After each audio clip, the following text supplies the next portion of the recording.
Alrighty, well, welcome everyone to our webinar, Building Your Board Career with Diane Smith Gander. My name is Carly Shearman and I'm the Community Manager here at Women in Digital. For those new to the Women in Digital community, welcome. Women in Digital is a community dedicated to connecting, educating and empowering our way to diversity in digital. A topic that is front of mind for a lot of our community members is how do I land my first board position? And what skills and experience do I need to develop for that board career? This morning, we are joined by one of Australia's most prominent executive leaders, Diane Smith Gander, as our industry expert. Diane Smith Gander is a professional non-executive director following a career in management consulting with McKinsey & Company and also in banking. Her current public company directorships include Wesfarmers Limited and AGL Energy Limited. In the past, she's also chaired Broad Spectrum Limited, which is an ASX public company. She's the independent chair of the member body of Safe Work Australia, which is a Commonwealth government policy body. When it comes to sharing their expertise, there really is no one else we would want to host this webinar. So we're just so happy to have you here today, Diane. For our members, you're probably familiar with how this works, but I know we have a lot of new faces here today as well. So here's a quick rundown of what the next 60 minutes will look like. I'm going to hand over you to Diane in a second, where she will share her own journey and insights, while also covering what a board career really entails, how to crack that first board position, mapping the perfect mix of board positions, and maintaining credibility and effectiveness as a non-executive director. And with that, let's give a warm welcome to Diane, who is joining us from Perth, Australia. Thanks very much. Yes, here in Perth, it's 8:33. So I'm going to talk until about 9, sort of close to the hour, and then open up for questions. And I know there's already one question in the chat at the moment, which is from Daniela, who I know well, who is saying, are you just seeing our names or are you seeing our video? I'm only seeing your names, Daniela, so you can relax, you can have that third cup of coffee, all will be well.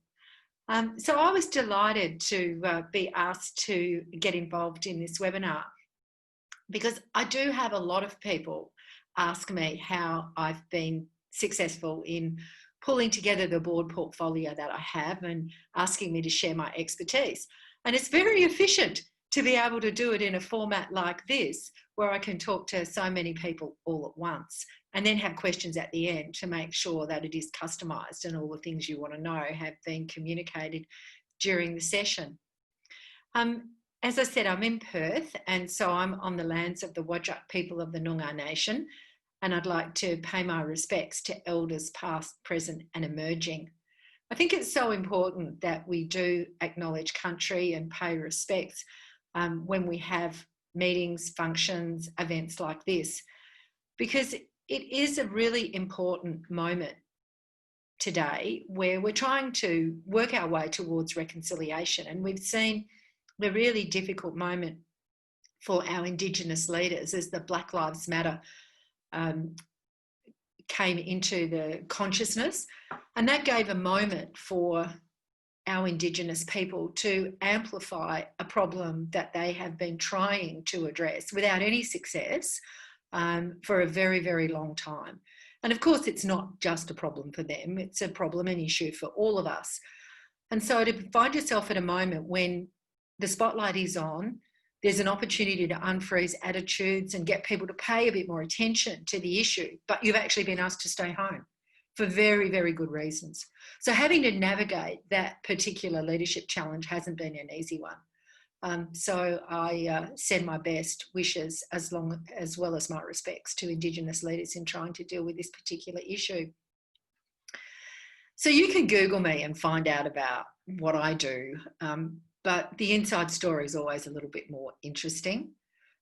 So I'm a girl from Western Australia whose parents were born in regional Western Australia, but because of financial instability in their families had to come to Perth for education, for health, and really just to find a way to put a roof over their families' heads. And so I came from an environment where having financial stability and security was very important to my parents.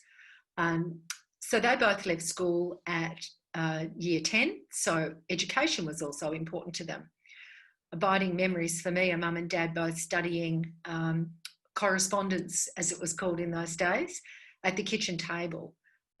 So it was no surprise that later in life I did both of my degrees, my undergraduate degree and my Master's of Business Administration by part-time study, because that's what I'd seen mum and dad do. So it didn't seem to me to be too hard to work and get your degree at the same time. Mum and dad built the house that I grew up in Alfred Cove, in a really modest suburb. Went to the local high school, and so really didn't have a great expectation that my life might go in the direction that it did. I thought I would be a school teacher because that's what mum and dad, through their study, had both qualified to be.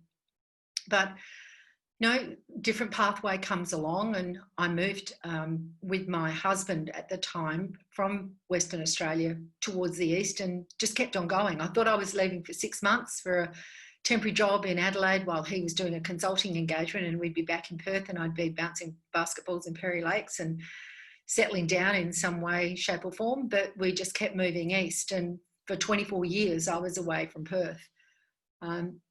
And I did lots of different things. So I consulted, I went up to Hong Kong, consulted up there, came back, was in Sydney many times, did a lot of work with Westpac, and they kept moving me from one job to the next. And then when I didn't get a job I thought I should have in the C-suite at Westpac, I felt that I wasn't ever going to be able to pierce that particular piece of the glass ceiling. And so I took a big breath and went to the United States and joined McKinsey & Company. And that was a really important moment for me. I seem to have this habit of making rather large career changes at times when there are huge things going on in the external environment. So when I first joined Westpac was when the first recession was biting, and Westpac had made a huge loss and almost went out of business. When I went to the United States, the dot-com bubble burst and there was no consulting work in North America where I thought I was going to be doing most of my work. And when I came back to Australia, it was the GFC. So this coronavirus situation is the only one where I haven't made a career change right in the middle of the big external shock. But because when I went to the US, the dot-com bubble burst and the consulting market absolutely went off a cliff, I was there as a 42-year-old. I didn't have a big, strong network within the consulting environment. And those of you that have been in professional services any time will know how important that is, particularly when you're new, to build that fast and to have supporters that can find work for you. So I had to go wherever the work was. And it turned out it wasn't in the United States. It was actually in Europe. And my first project was a large merger in banking in Sweden. And as a result of being in Europe, I came in contact with some partners there who asked me to give some advice on a merger that was happening between German and French companies, but it had nothing to do with banking, which is where I'd been working for sort of the last 15 years. It was in agrochemicals, about which I knew zero. But I was the functional expert. But let me tell you, a year later, I knew a great deal more about it. I knew a great deal more about Germany and France.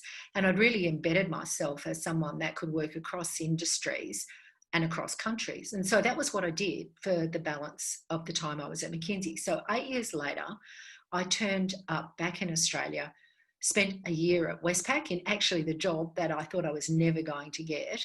And then as a result of a CEO transition and some changes in my personal circumstances, came back to Perth.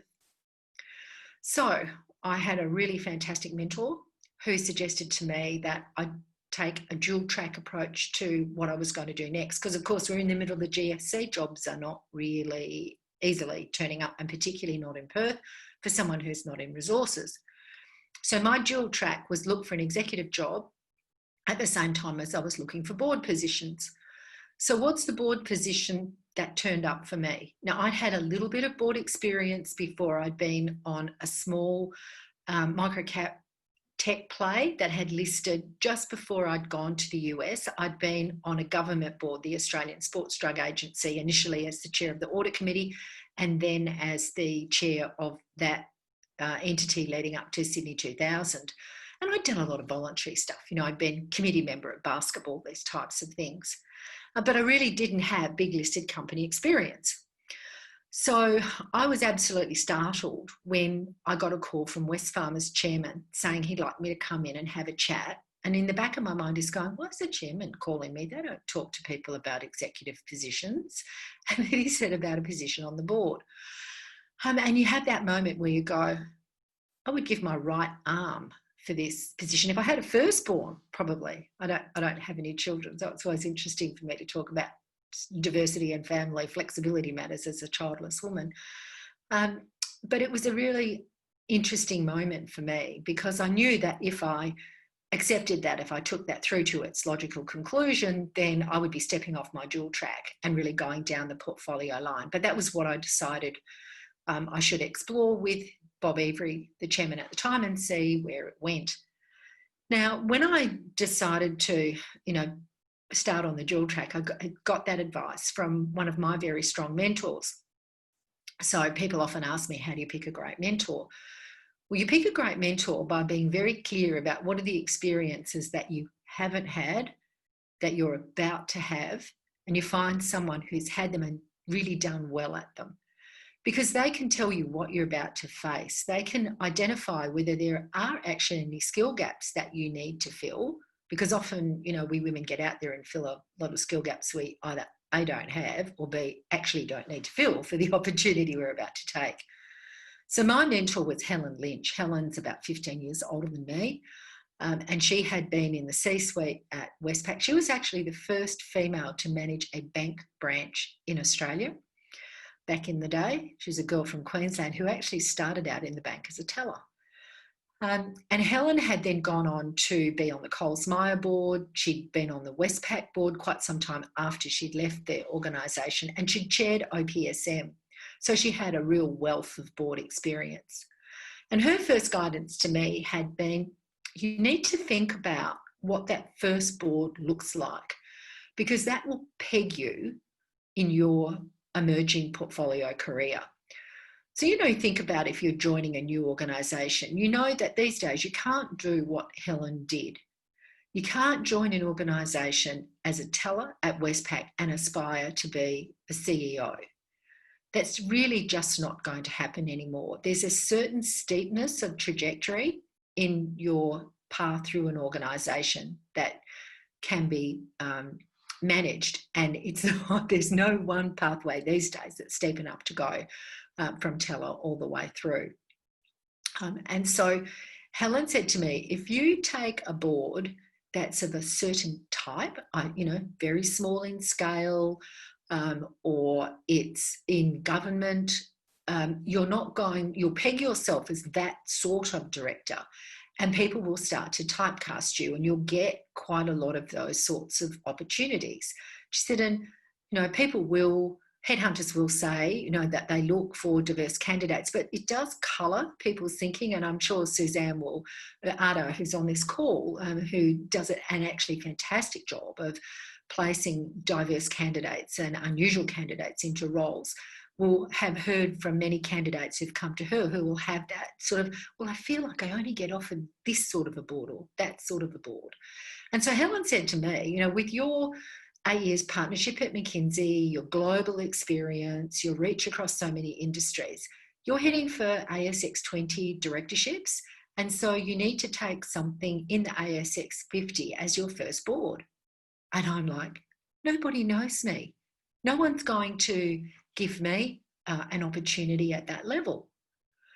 So there was a good slice of self-doubt in there, a bit of imposter syndrome happening. And Helen slapped that out of me very quickly. And she said, why do you think you can't do that? I think you can do it from a skill and capability point of view. Do you honestly think you can't do it from a skill and capability point of view? Well, no, I thought I could do it. So what was the problem? The problem was I didn't feel that I had the network within that community, and I didn't feel that I had an opportunity to understand what was available. So search costs for me would be super high. So Helen said, okay, how do you address those two things? So understand what the issues are that might get in your way and work out a smart way around them. So of course, I'm lacking a network. So can I find people who are prepared to extend their network to me, people who would be helpful and really mentor me to open their networks up. So it's not about connecting, but it's about understanding where those networks are, how to enter them, and to get some introductions from those mentors. So I had been working with an executive at Telstra who was running their institutional and wholesale business, and I had been running the IT and operations piece of Westpac. So I was his third biggest customer in the nation. So we spent quite a lot of time together. So he'd had an opportunity to see how I thought, to understand, what sort of an executive I was, and get a bit of a sense of what sort of director I might become. We'd also been asked to do some work of basketball together. So we were on a steering committee, which eventually turned into the board of Basketball Australia. He became the chair, and I chaired the commission for the National Basketball League. I think first and probably to date the only woman that's ever been in that role. And his name was David Thodey. So David obviously went on to be the CEO of Telstra and is now a very successful director, and he and I do some things together. So I asked David if he'd be helpful to me in extending his network and also being prepared to talk to people as a referee. So Helen thought that was exactly the type of thing I needed to do. There were also two very experienced female directors on the Westpac board at the time who'd had an opportunity to see me in board meetings and as an executive at Westpac. So they had some relevant exposure. And of course, they had fantastic networks. And, senior female directors are often asked to identify other female directors. And so I asked them to take a role as well. And so off I went. And as a result, that pinch me moment of the offer to discuss a Wesfarmers directorship came up, and my portfolio career was, set sail. The interesting thing then was that out of all of that suddenly came a rush of new interest and offers, because I was a new, fresh name. Like I said, I had no network and no connections. I'd been out of Australia 8 years. I'd been out of Perth 24. So all of a sudden, people were very interested in me, this new Wesfarmers director. How could they sort of potentially get me into their board? Was I the right person? Didn't seem to be a question that tracked across some boards' minds, but it was more about, you think about this is, 12 years ago. And so we're talking about a time when there was a huge focus on gender diversity and lots of boards with only one woman or no women at all. And so there was quite a bit of competition going on for female talent. It was a nice time to be an emerging female director. But it did mean that I had to have a bit of a think earlier than I probably expected about what is it that I was really seeking in the portfolio I was building. This is a super important question that you need to challenge to yourself. Why do I want to do this? So for me, it wasn't because I was, someone in their late 30s or early 40s with children and the feeling that a board career can be more flexible. And I'd be really careful if any of you have got that thought in your mind, because board careers can be very flexible, and you do know 2 years in advance when your board meetings are going to be. But the minute an issue turns up or an opportunity turns up, like a transaction, you can throw all that out the window. And it's always Murphy's Law that if you're on 3 things, they'll all have an issue at exactly the same time, and you will be working every hour that God is sending to the planet. So I did have to take a step back. Now, I was in my early 50s, and so I wanted to work full time. I wanted the portfolio to combine to be a full-time career, full-time load, and I also wanted to earn a reasonable amount of money from doing it. So I didn't want to stack up a lot of pro bono activity, and I didn't want to stack up a lot of what I call low bono activity. So these are things where, because of the nature of the organisation, maybe it's a not-for-profit or it's a government enterprise, that the fee is a lot less than for a similar sized private equity or listed company. But one thing that I had learned in my time at McKinsey was that I could cope well with diversity in my activity. So I wasn't always working in banking industry or agrochemicals. I worked in pharmaceuticals, in publishing, in manufacturing, in oil and gas, you know, you name it. Alcoholic beverages. I did a lot of alcoholic beverages, but you name it, I had sort of done it. And it was the same with geography. And I had learnt a huge amount by being involved in all of those diverse activities. So I wanted to have a diverse portfolio. And I was really fortunate that I'd already had some board and governance positions in sports administration, and also that sports drug agency, government agency that I talked about before. So that made me feel that if I could identify some government boards or some different forms of ownership, not just try to gather 3 or 4 listed companies and say, well, there we go, portfolio filled, job done, that I might find a more vibrant portfolio. So at the time, MBN Co was being formed. And so I basically rang the headhunter that was doing the job and said, why didn't you ask me to join this board? I think I'd be fantastic. And that was a bit of a big girl pants moment, you know, because I stepped past imposter syndrome and just sort of went for it. And that was how I ended up on the NBN board. And then after a little while, sort of bedded those things down, I took a seat on CBH, Cooperative Bulk Handling, which is Australia's largest co-op, and stewards the storage and handling assets that get the grain crop to port and then trades it in global markets and adds a lot of value to West Australia's agricultural sector. And so what I've tried to do is to end up with a portfolio that has 1 federal government activity, 1 state government activity, some pro bono things that have got some synergy. So education is a thing for me. I'm on a girls' school, a university, and I chair CEDA nationally. And then to make sure that there are some non-listed for-profit entities. So I sit on the board of North Queensland Airports, which is owned by private equity. So I hope that as I've given you this quite long explanation of where I came from and what my board looks like, that you can see some of the lessons that I'm hoping you'll take out of it. One is that you need to have a really good sense of what it is you want to get out of your board career. That if you're doing it for the wrong reasons, to try to manage flexibility or to think that it's going to be more lucrative than other ways of, earning your income, this may be the wrong reason. You really need to have had a set of experiences that fit you to be a good director foundationally, but also a director that will have some reach, that's seen some breadth of experiences so that you'll be relevant to a range of companies. Because if you're trying to build a full-time portfolio like I did, you need to have range, breadth as well as depth.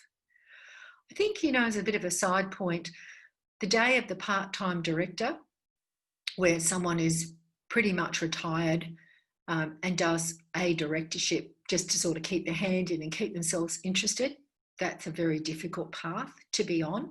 So I always assume that most people these days are starting to think, well, eventually I would like to have, a number of board positions. There's the one different path there where a full-time executive may be encouraged as a development opportunity and to understand a bit better the mindset of the board and the role of the board to take a directorship once they've been in their role for a while. And that's a different looking sort of activity where really the chairman of the board of the company should be very involved in trying to, help the executive find that position.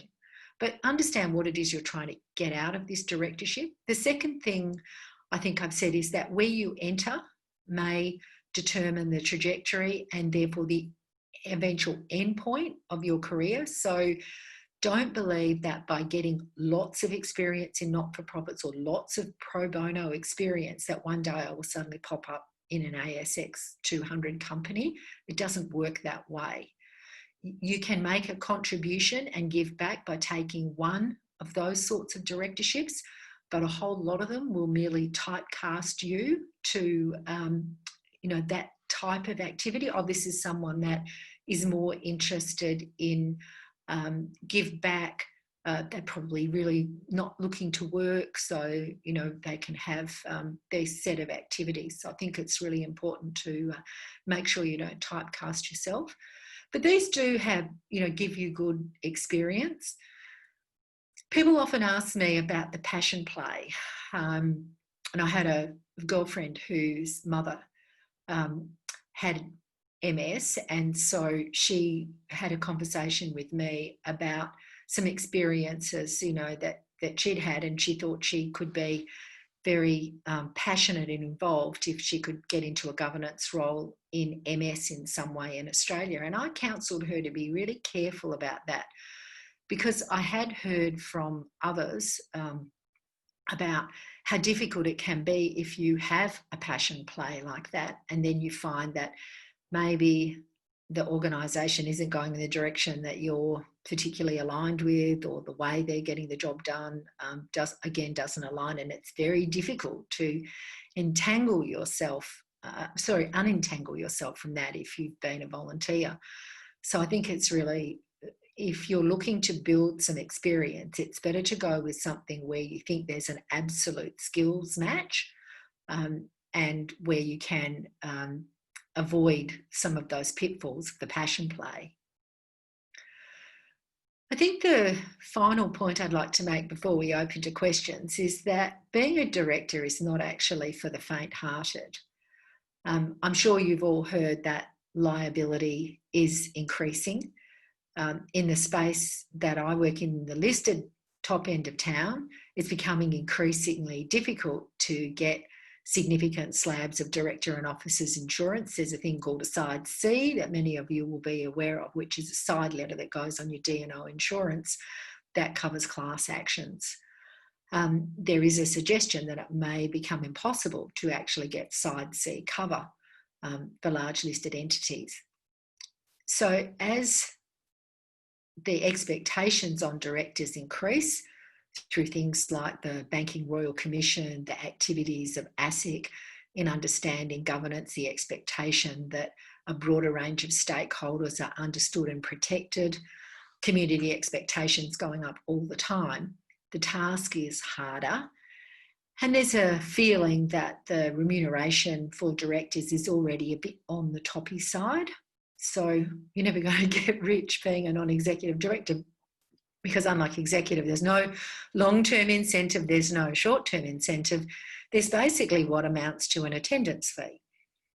So it's a really interesting dynamic, because if you're getting an attendance fee, there's only so much of you to go round, only so many things you can attend before you're seen to be too busy. So the time demands are going up, the fees are staying flat, and the liability is going up. So not for the faint-hearted. So how do you protect against something like that?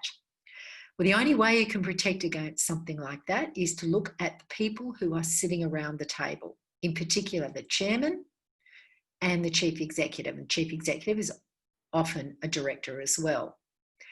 And to look at that group of people and to decide if you think you'll be protected in that group. Also, you need to look very closely to make sure you're going to add some diversity, because that's a very important piece. And you want to feel that you have a values alignment, you're going to enjoy spending time with those people. And in areas where you're taking the board as part of your experience building towards the eventual future, you also want to have an eye to what other things do those directors do, because they may become part of your network and part of your mentoring board that will help build you to the next directorship. So I think with that, it's probably time we went to some questions.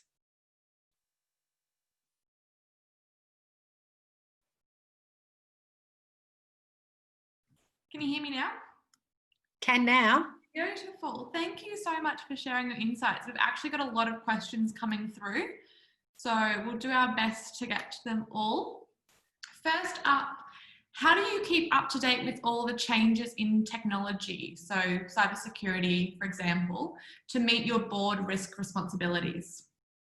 This is a really good question, because you hear a lot of conversation these days about, oh, the board doesn't have all the skills it's need. And of course, the corporate governance guidelines from the ASX require you to do a board skills matrix that says these are the skills we need and these are the skills we've got, and are there any gaps? Well, of course, everyone shows that there's never any gaps.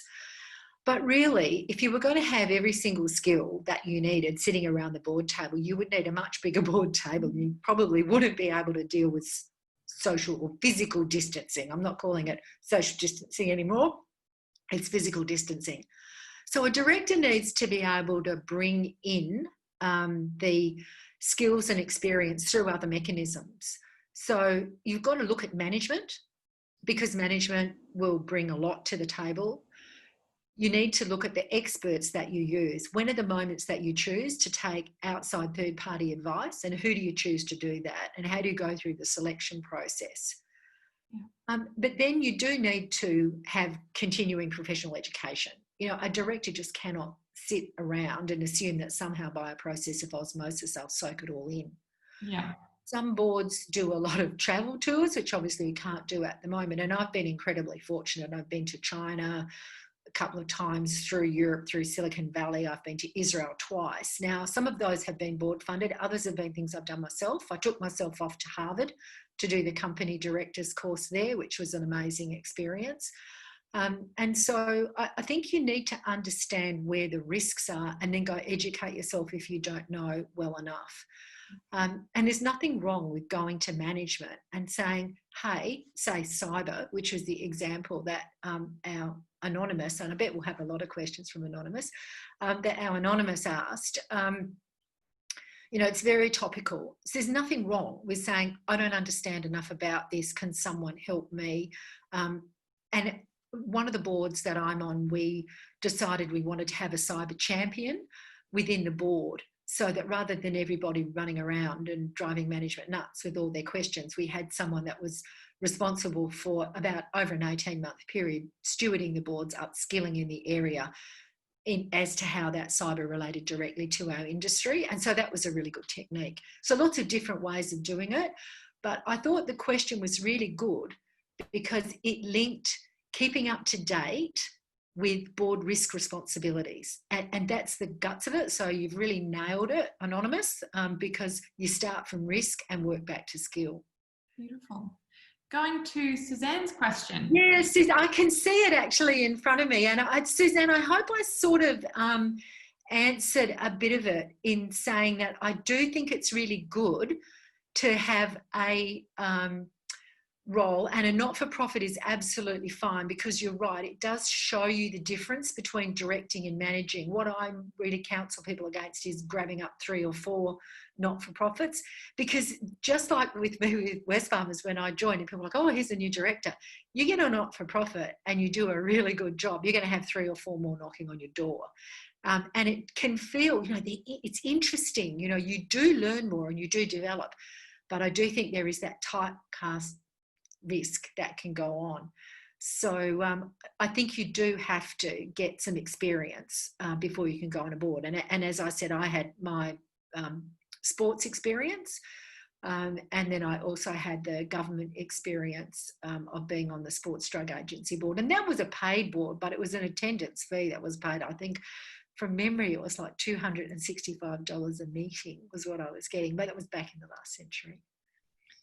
Next question is from Michael. If you hadn't been approached for the Wesfarmers board position, how would you have approached seeking that first big board role? So I probably made it sound like the Wesfarmers thing, like Helen and I had the conversation. It was all great and blue. Yeah. So easy. Yeah, well, it was actually 9 months. And in that process, I was out there talking to headhunters, talking to chairmen. I didn't talk about the sort of tug your forelock thing that goes on as well. There are people in the industry, people that are chairing boards, people that have chaired them in the past, particular headhunters that are very much part of the fabric of this selection process that goes on. And you really do have to identify who they are and go and have the coffee with them and ask for their advice and get their insights. And what I learned to do was to never to have one of those conversations without asking for the next introduction, because you could have a lovely conversation, But if you don't go to the next person, then you've got to go through that horrible cold calling bit or finding someone that can introduce you. So I would always say, this has been absolutely fantastic. Who else do you think I should speak to? And then they'd pop a name and say, would you be prepared to introduce me, because I don't know that person? And then of course they will. Everyone is generally very helpful. So I was going around tugging my forelock, meeting people, talking to headhunters. And people often say to me, how often do you call headhunters? And I do think that you've got to be respectful of their time. You can't be badgering. That just doesn't work at all. But there is a bit of a who's fresh in my mind. And one technique that I found to keep myself fresh in my mind, and I had learnt this years before when I'd found myself without a role, and one of the guys in Westpac had created a group and he called it Phoenix Rising. And there's a lot of dislocation in the organisation at the time. So he hoovered up all of the people who he thought were great, that he knew that was sort of out of a spot, and stuck us all in this self-help group called Phoenix Rising. Everyone got a job. We probably all were going to anyway, but it made it much nicer. And so I've suggested to people that one way that you can make your search more impactful is by finding a group of people that are a bit like you. Forget about the competition bit. It doesn't really work that way for board positions. Yes, there's more supply of directors than there is demand for directors. But I think if you've got a group, you see more opportunities, you hear more opportunities. And when you have an interaction with a headhunter, or when someone rings you up for a board that maybe you're conflicted on, or it just doesn't suit you for whatever reason, you've got the names in this group to pop. And I've always found that rather than headhunters sort of going, oh, it's a bit weird, she's just told me about 4 other people that look a bit like her, they're really pleased, to have that piece of information. So I have a big fat folder in my email that's called Other People's CVs, and I gather them all up. I needed them as a Board Links champion, but I am often asked, well, do you know of somebody? Because often people will call me and go, we know you're very busy. Yes. And they'll say, but we've got this opening on such and such. Yeah. And I know what they're really saying is, would you be interested? But it makes it easier for me to say, yes, I'm glad you understand I'm so busy, but I do know 3 or 4 people, let's have a talk about it. Yeah. And so anyone that sends me a CV, I say to them, are you happy for this CV to be sent out and about? Yeah. Because I don't have time to ring you up and ask you. I'm not your headhunter. Yeah. And sorry, Suzanne's probably thinking, oh, she's, why doesn't she just send me the folder? Yeah. I think I did once and that worked really well. But I do think it's nice to have that group. So, Michael, that's the sort of thing that I was doing already. And as Helen had told me, that I should be aiming for the top end of town, I did get some calls from companies, outside the ASX 300 or in the 2 to 300. And luckily, the first couple that sort of turned up were things that I didn't feel that I would add that much value to. I didn't feel, and maybe it was imposter, who knows, but at the time I didn't feel that I would add too much value. And so I had said no politely, and you learn to say no without saying no. So you sort of say that you're considering something that might conflict you, or the timing's wrong, and so forth. Because I don't think it's too polite to say, doesn't sound very interesting. And you can say, I definitely don't think I've got the right skill set. But, I don't think that's being inappropriate. I think it's just being polite and courteous and giving people an opportunity to really feel like you've given a good listening to the opportunity. But I was at the point where I'd had 3 or 4 of these things that had come over. I thought, I just don't think they're quite right, but also they're not meeting Helen's bar. But then I thought, after this sort of one, the next one, I'm not going to, even if it's too small, even if I'm not sure about it, I'm going to have a look at it, because I just felt like I'm not getting anywhere. Yeah. And then the next phone call was Bob Avery.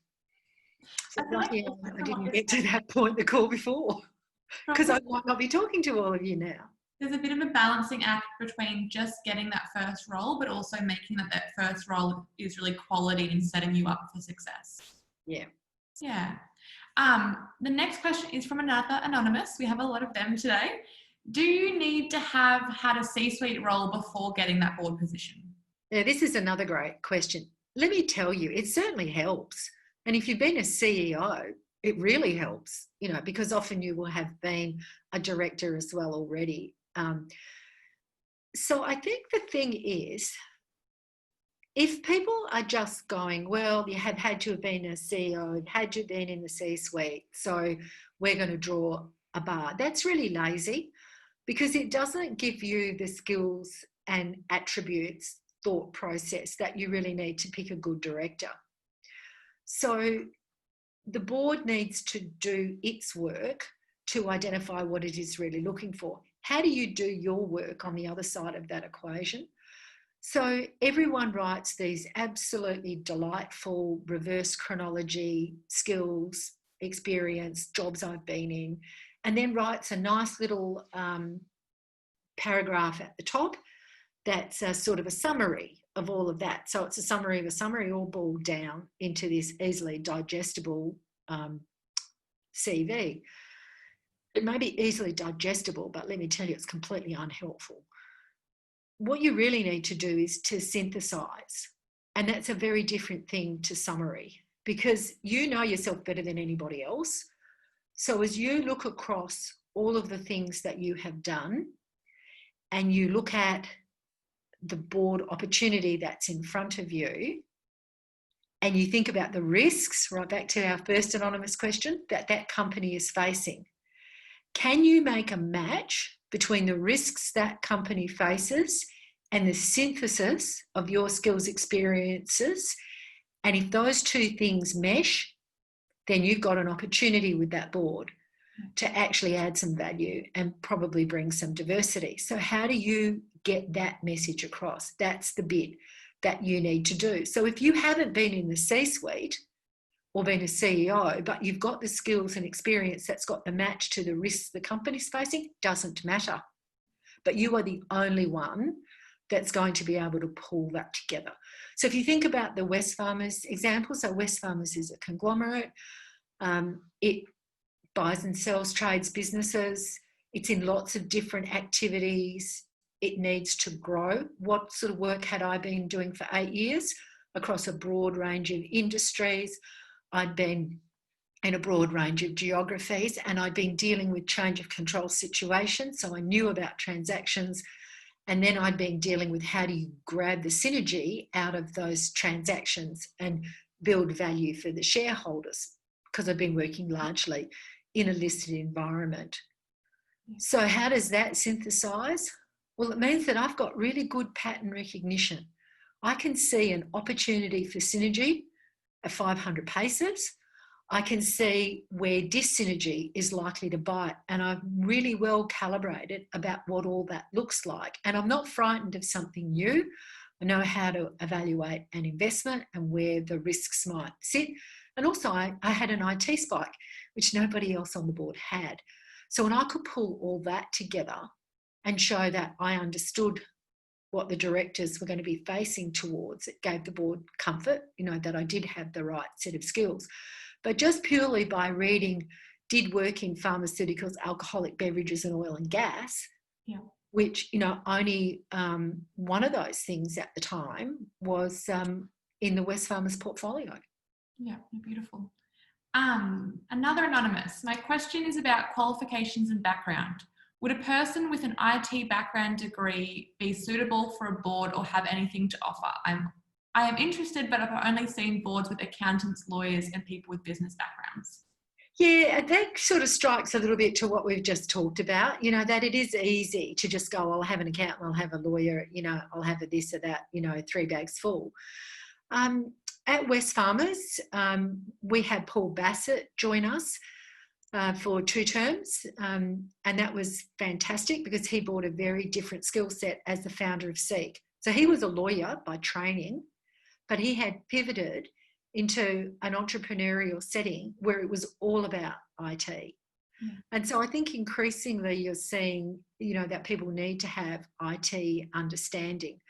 But you're not an IT person on the board. You're not filling a sort of slot like that. You've got to be a foundational director. You've got to be able to do the full range of the director work.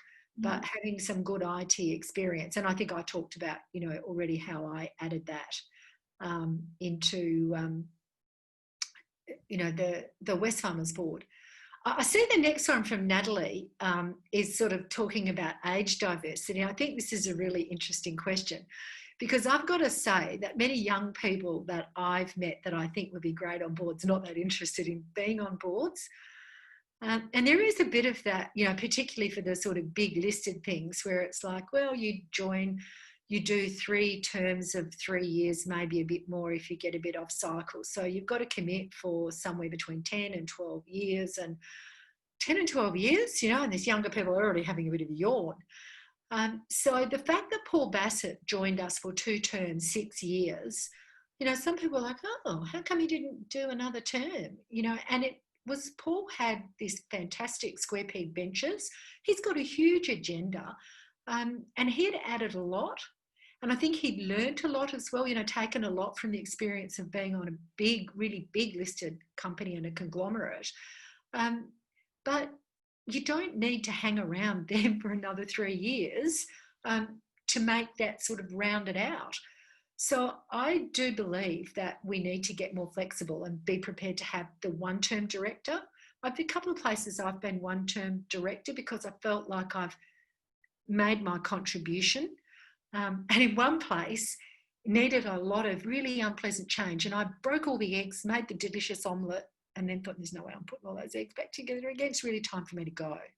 Yeah. So you can come and be a change agent in some way, shape or form. And I think when we learn to offer that to younger people, and to my comments before about being able to bring in that expertise and get close to that yourself and make sure that the company's amplifying the voice. Because when you don't have something in a setting, you're underrepresented in women or minorities, people from culturally diverse backgrounds, whatever it may be, you need to amplify that voice into your boardroom some way or another. And if it's not coming up through management and you don't have it on your own board, then you've got to find other ways of dragging it in.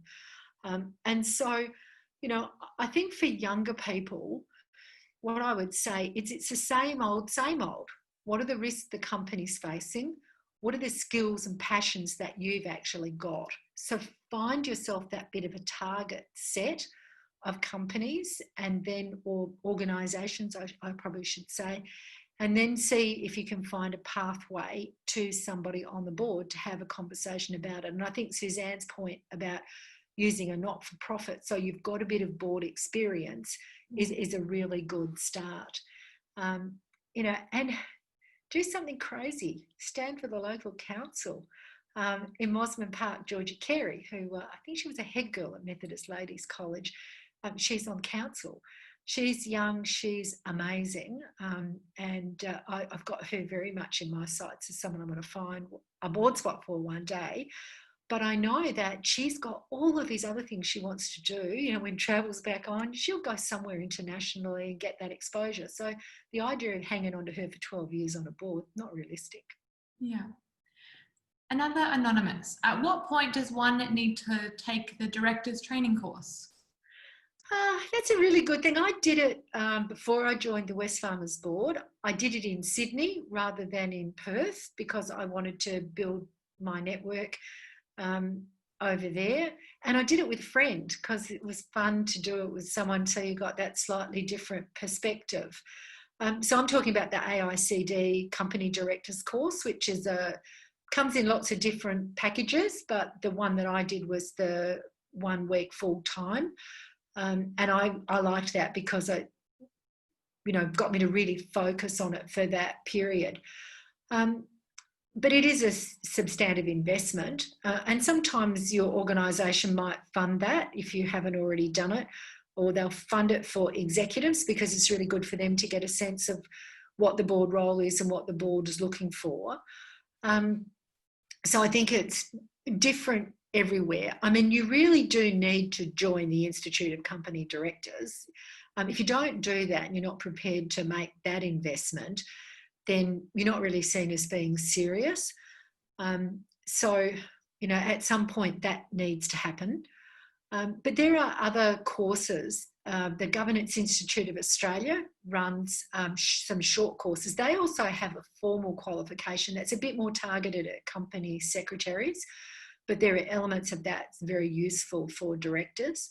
And so I think, it will just become obvious to you when's the right time to do it. But you certainly need to get a base level of education, which you will get by joining Governance Institute and or AICD, and reading the stuff that they send you. Yeah, beautiful. 2 more questions and then we'll wrap up because I know you're a busy woman. Okay. Are boards recognising recruiting NEDs with executive experience in areas such as HR, public affairs, as much as traditional finance law experience, especially when culture and reputation are so integral to business success? Yeah, this I think is something that is becoming more understood, but also one of the things that are happening out there is boards are starting to recognise that how they carry themselves and what they choose to spend their time on and so forth is a very important cultural marker in the organisation as well. So I know that a number of the large headhunting firms are now suggesting psychographics for the directors that are thought about coming onto the boards. And so they're using different sorts of inventories of what is your preferred interaction style? And you're starting to see a lot of board performance reviews start to tread into that ground as well. So I think part of that is saying that if you're going to be involved in, and you're going to be part of the cultural ecosystem, we better understand what sort of a person you are as you come into that process, and it better be more than just an interviewing round. So I think boards are going to try to address it in lots of different ways. And I think, someone that's been a deep HR expert or a deep corporate relations, public affairs expert is more likely to be seen as an advisor to the board rather than a board member, because there is something about getting enough operating experience and enough P&L experience, not the least of which the reason for is that you need to be able to be respected by the executives. And I remember when I was at Westpac, we'd get up for the board day and you've done all your work and you're ready to go. And I recall someone saying, if I get one more question from ex-director about why, they've never run a business anywhere near as big as any of ours. They really, and it's that sort of thing about how do you build your real credibility. So I do think there's a strong flavour that you need to have that operational experience and you need to have that P&L experience preferably. That's why C-suite and CEOs are so well regarded, because they've trod the path. Absolutely. All right, the last question for the day. Can you please give us your thoughts on reverse mentoring and the role it might play in getting more diversity in the boardroom? Yeah, it's a really good question because I have some fantastic mentors of my own and haven't so much found, how do you do that reverse mentoring and get the two-way thing going. A number of people in Western Australia will know that my favourite two-way mentor relationship is with Conrad Liveris, because there is absolutely nothing I can do to be a 20-year-old gay bloke. No, just not going to happen. And he's interested in so many of the things I'm interested in that the mentoring relationship between the pair of us really started by me asking him for help a lot to, get calibrated around things, and particularly when I was president of Chief Executive Women, because a lot of people used to say to me, I love what you're doing about women, Diane, but what about the gay men? And what about the this and what about the that and what about the other? And I was like, really, my agenda is about the 51% of the population that are the same, identifies the same sex as me. And how do I, sort of think about, I didn't even know how to think about the question, let alone how to respond to it.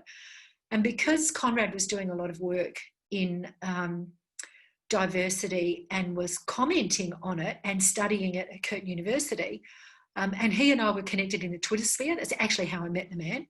And so I said, could we have a coffee? So we had a coffee at Chimbers in Napoleon Street. Sat there at a high top table out in the sun. It was lovely. And I learned so much in that half an hour. And so I think Conrad has got a lot of diversity in the Wesfarmers and the AGL boardrooms and other places I am by his influence. And so I do think it's very important for people who have got positions like I've got to really recognise that we're not perfectly formed. We don't know everything. We've got lots of gaps in our experience set, and that if you can find a great way to fill that with someone like a Conrad, life will be richer for it. Beautiful. All right, look, we are going to leave it there. Diane, thank you so much for your time this morning. Your insights have been incredible, and the depth you've kind of answered those questions with is really valuable. So yeah, just a big thank you for coming online today with us. No, very much my pleasure. I really appreciate you giving me the opportunity, and thanks everyone for joining. So have a absolutely great weekend. I'm leaving shortly to drive 850 kilometres to Mount Augustus with my 18-year-old nephew. So that's going to be a reverse mentoring experience. If you could just get on Twitter and keep us updated with how that goes, that'd be amazing. Yeah, okay, I'll do my best. Awesome. Thank you, everyone. We'll see you again shortly. Okay, thanks guys. Bye.